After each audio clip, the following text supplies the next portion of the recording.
Hello guys, welcome back to the channel. In this today's video, I'm going to show you how you can collect branch in Heartopia game. Okay, let's get into it guys. As you can see, I need to collect 30 branches and I'm going to show you how we can find the branch. Okay, basically you just need to follow the guide. The guide is here and then you're going to go to the branch location and you can click on the collect button and you will get the branch. Okay, let's move to the second location. It's here. Okay, just click on the collect button and I'm going to move to the next one. Okay, right there. Okay, click on the collect menu and yeah, just collect the branch until you reach the target. And that's super easy.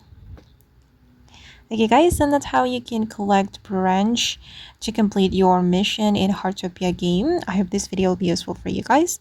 Thank you so much for watching and bye!